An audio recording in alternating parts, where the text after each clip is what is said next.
안녕하세요. 부산부동산 수단입니다. 6월 24일자 브리핑 6월 25일 날 보내드립니다. 어제는 제가 잠깐 누라 그랬네요.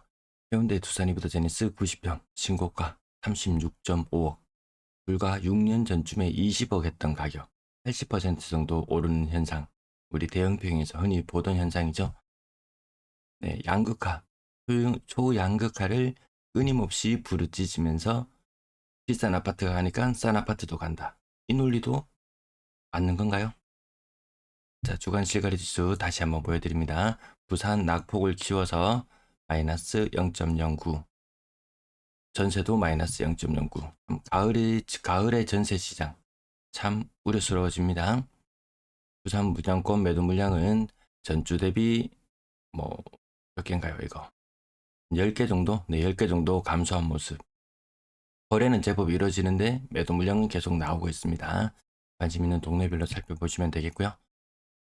부산의 매수 심리, 아마도 이런 모습, 2019년의 가을 같은 모습, 간다 계속 거래량이 늘어나고 대단하다 간다라고 하지만 매수 심리는 크게 개선되고 있지 않다라는 부분. 네, 매도 물량이 사실상 계속 늘어나고 있거든요. 일주일에 1% 정도씩 늘어나고 있습니다. 아파트 거래량 90건 신고되었고요. 4월, 5월 거래량 비슷한 흐름. 오히려 6월은 더 거래량이 많은 것 같습니다.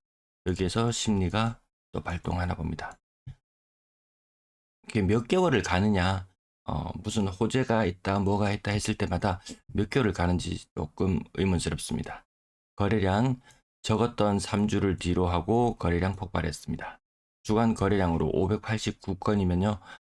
근래 가장 많았던 주간 거래량 596건 나왔던 4월 방송 이후로 가장 많은 거래량이 나와줬습니다. 전주에 거래량이 좀 부실했습니다. 근데 그래서 평균적으로 따지면 주간으로 525건 정도, 계속 2,200~300건대의 거래량에 머무르는 것으로 나타나고 있습니다. 제목으로 붙여봤던 해운대 두산 이브드테니스 90평형. 자, 나머지 이거 5월달에 거래였고요. 5월달에 대형평형 있고 나서 6월달에 좀 줄어들 걸로 봤는데 6월달에도 대형평형 거래는 나오고 있다. 단 그 이전보다 폭발적으로 비싼 아파트들의 거래가 많지는 않습니다. 시장을 견인하려면 그 아파트들이 움직여주고 다 같이 움직여줘야 되는데 돈발이 좀 떨어지나 봅니다. 돈발이 좀 떨어지나 봐요. 네, 퍼센트만 적어 볼게요. 산돈 비스타동은 30% 정도, 하진 롯데캐슬, 더 클래시 23% 정도, 네, 고층 기준으로 9억 2,500, 저층은 8억대 이렇게 거래가 형성되는 것 같네요.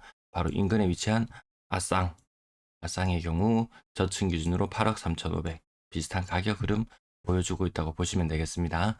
최근에 전세 가격이 고층 기준으로 사직 롯데캐슬 더 클래식 같은 경우에는 4억 4,500, 곱하기 2 정도 하는 가격, 좀 비슷하게 매매가가 떨어졌듯이 전세 가격도 비슷한 비율로 떨어지고 있는 모습을 확인할 수 있습니다.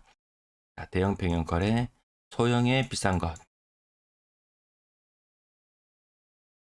제외하고 나머지 국평으로 와보면 신축 국평의 가격이 7억, 사만 골든뷰 센트럴파크 가격 고점 대비 거의 40% 가까이 빠지는 모습.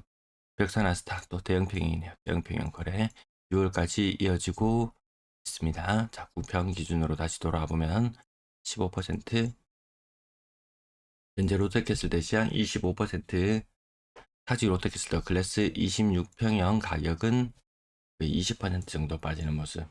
6억 7천. 이 소형평 치고는 참 비쌉니다. 그죠?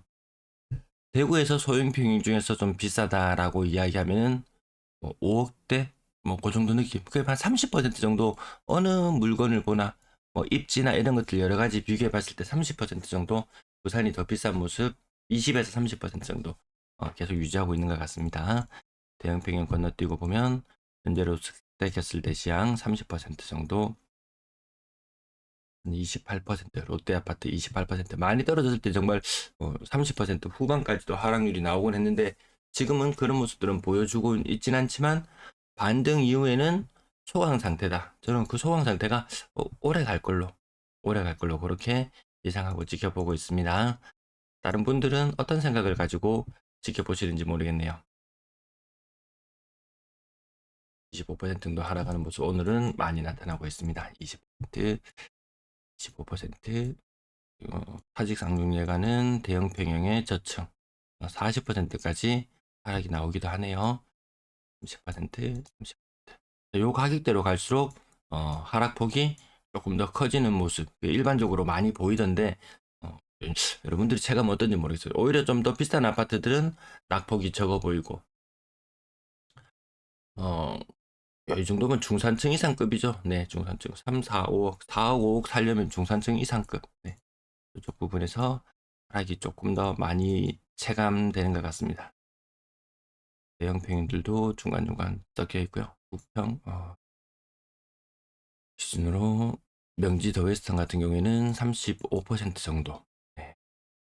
이진 빌라 25%, 25%. 계속 마이너스 체감성으로 한 35%까지 하던 것이 마이너스 28%. 이게 마이너스 25%, 마이너스 20%. 이렇게 계속 간다고 중고점을 벌써 이야기하는 분들도 간혹 계시던데 저는 거기에 대해서는 좀 회의감은 있습니다. 돈을 얼마나 풀어제낄지는 모르겠어요. 갑자기 3억대로 뚝 떨어진 모습 보여주고 있고요. 여기는 가격들 그냥 살펴보고 지나가고요. 연당 거래대금 4월달, 5월달까지 6억 이상 거래량 보시면은 이때 좀 많이 쏠려 있거든요. 그리고 6월달에 가격도 조금 떨어졌다가 지금 다시 조금씩 올라가서 3억 7천, 3억 5천 이 수준까지 떨어져 있던 것이 매번 많이 반등하는 모습을 보여주고 있습니다. 금천권 아직 이하에 머무르고 있다. 이 상태가 좀 그래서 대선 이후보다는 뭐든지 돈을 푸는 게 뭐 호재라고 백날 떠드는 것보다 돈이 투입되는 게 가장 큰 효과가 있는 것 같고요.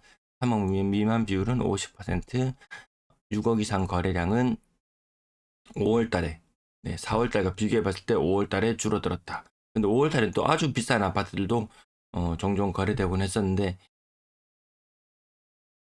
지금 3분의 1 이상 거래가 지금 이뤄진 시점이기 때문에 6월에 6억 이상 거래량도 특별히 많지는 않을 것으로 보여집니다. 비율 떨어지고 있는 거 보이고요. 분양권 거래량이 3건밖에 없었다라는 부분. 전세 거래량 129건, 전세 거래량은 전년 동월과 비슷한 흐름 보여주고 있고요.